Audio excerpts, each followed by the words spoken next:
வீட்டில் சமைக்கும் பெண்களே, இந்த டிப்ஸை கோடை காலத்தில் தவறாமல் பயன்படுத்துங்கள். கோடை காலத்தின் போது வீசும் வெயிலின் தாக்கத்தை தாங்கவே முடியாது. அதிலும் அக்னி வெயில் வந்தால் உடலில் இருக்கும் நீர்ச்சத்துக்கள் எல்லாம் வெயிலால் உறிஞ்சப்பட்டு பின் அடிக்கடி மயக்கம் ஏற்படும். இந்த கோடை காலத்தில் உடம்பில் நீர்ச்சத்து குறைபாடும் மற்றும் உப்புச்சத்து குறைபாடும் ஏற்படும். எனவே இத்தகைய உடல் வறட்சியை போக்குவதற்கு ஒரே வழி நீர்ச்சத்து அதிகம் நிறைந்துள்ள பழங்கள், காய்கறிகள், தண்ணீர் மற்றும் ஜூஸ்கள் போன்றவற்றை அதிகம் உட்கொள்ள வேண்டும். பெரும்பாலானோர் தண்ணீர் உட்கொள்வதால் உடலில் வறட்சியை தணித்துக் கொள்ளும் என்று நினைக்கின்றனர். இதனால் நீர்ச்சத்து அதிகரித்த பழங்களோடு காய்கறிகளையும் எடுத்துக்கொள்ள வேண்டும். உடலில் நீர்ச்சத்து அதிகரிக்க குடைமிளகாயில் 90% தண்ணீர் நிறைந்துள்ளதால் அதனை கோடை காலத்தில் அதிக அளவில் உணவில் சேர்த்துக் கொள்வது நல்லது. அடுத்ததாக வெள்ளரிக்காய். கோடை காலத்தில் அதிகமாக விற்கப்படும் இந்த காய்களின் நன்மை அனைவரும் தெரிந்த ஒன்று. கேரட் உடல் முழுவதற்கும் நன்மை தருகிறது. அத்தகைய நன்மைகளில் உடல் வறட்சிகளை நீக்க உதவுகிறது. சுரைக்காய் பயன்படுத்துவதால் உடலில் நீர்ச்சத்து அதிகரிக்கும். அதேபோல சுரக்காய், முள்ளங்கி, தக்காளி உள்ளிட்ட காய்களை பயன்படுத்துவதால் நிச்சயம் உடலில் வறட்சி தன்மையை குறைக்கும் என கூறுகின்றனர்.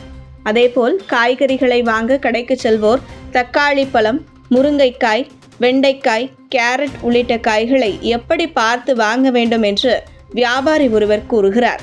அதனை பார்த்து வீட்டிற்கு காய்களை வாங்கி செல்லுங்கள். இப்போ உள்ள இளைய தலைமுறைகள் இருக்குன்னா ஒரு காய்கறியை எப்படி பார்த்து வாங்கணும்னு தெரில, எந்தெந்த காய்கறி சாப்பிடணும்னு தெரில. அதனால நீங்கள் வந்துட்டு இப்போ இந்த காய்கறியை எப்படி வாங்கணும் அப்படின்னு நீங்கள் சொல்ல முடியுமா? தக்காளி வந்து நல்லா கெட்டியாக இருக்கா டேம அப்படின்னு பார்த்து வாங்கணும்.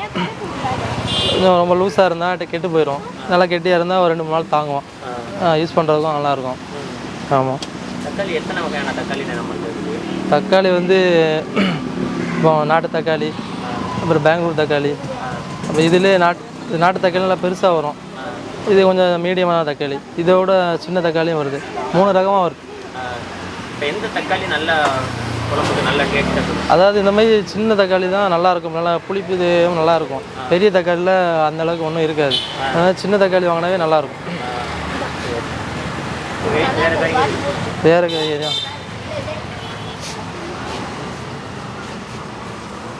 வேறு வெண்டைக்காய் தான். வெண்டைக்காய்லாம் நல்லா கொஞ்சம் அப்படி அமைக்கி பார்த்து நல்லா பிஞ்சாக இருக்கான்னு பார்த்து வாங்கினாலும் நல்லாயிருக்கும். ரொம்ப பெருசாக இருந்ததுன்னா அப்படி உடச்சி வச்சு வாங்கினா முத்தி போயிடும். இப்போ நல்லா பிஞ்சாக பார்த்து எடுத்தால் நல்லாயிருக்கும் வெண்டைக்காய். முருங்கைலாம் இப்போ நல்லா சீசன் நல்லா தான் வருது. முருங்கை இப்படி திருக்கி பார்த்தாலே பிஞ்சாக இருக்கல பார்த்தாலே தெரியும். சின்னதாக கொஞ்சம் ரொம்ப பெருசாக இல்லாமல் சின்னதாகவும் நல்லாயிருக்கும்.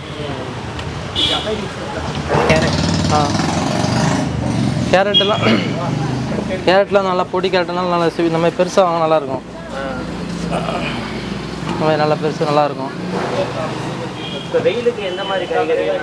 வெயிலுக்கு வந்து நல்லா வெயிலுக்குலாம் வந்து இதுமாரி சொரக்காய், சொரக்காய் நல்லா சத்து உள்ளது. சொரக்காய், இதுமாதிரி சௌ, அப்புறம் முள்ளங்கி, பொல்லங்காய், இதுதான் வெயில் டைம் நல்லா நல்ல இதுதான் ஓடும். ஆனால் வெயிலுக்கு எதுவுமே அதிகம் போக மாட்டேங்குது. யாருமே காய்கறி அதிகமாக சாப்பிட மாட்டேங்கிறாங்க. கம்மியாக தான் போகுது. அதுவும் ரேட்டும் ஜாஸ்தி, அதனால் கம்மியாக தான் போகுது.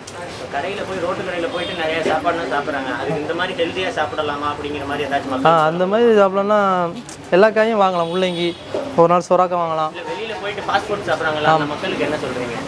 அதுக்கு நம்ம டெய்லி ஒரு காய்கறி ஃப்ரெஷ்ஷாக வருது. டெய்லி கொஞ்சம் தேவைக்கு வாங்கி யூஸ் பண்ணிக்கலாம். அதுவே பெஸ்ட்டாக இருக்கும். கடையில் சாப்பிட்றதுக்கு டெய்லி இந்த கேரட் ஒரு நாள், பீன்ஸ் ஒரு நாள், அதுமாரி சௌ, இந்தமாதிரி பீட்ரூட் ஒரு நாள் வாங்கலாம். இந்த கொத்தவரங்கெலாம் அவ்வளோ சேர்த்து. இந்த கொத்தவரங்கால இதில் வந்து நிறைய உடம்பு வலியெல்லாம் வராது. அந்தளவுக்கு கொத்தவரங்காய் எதுவுமே யாருமே சாப்பிடல. கொத்தவரங்காய், இந்த கோவக்காய் இதெல்லாம் ரொம்ப சத்து உள்ளது. ஆனால் யாருமே அதை யூஸ் பண்ணுறது கிடையாது. அது கரெக்டாக. அப்புறம் பாவக்காய்லாம் ரொம்ப நல்லது. சர்க்கரைலாம் ரொம்ப கம்மியாகும் பாவக்காய்லாம் சாப்பிட்டானா. கருவேப்பிலை நம்ம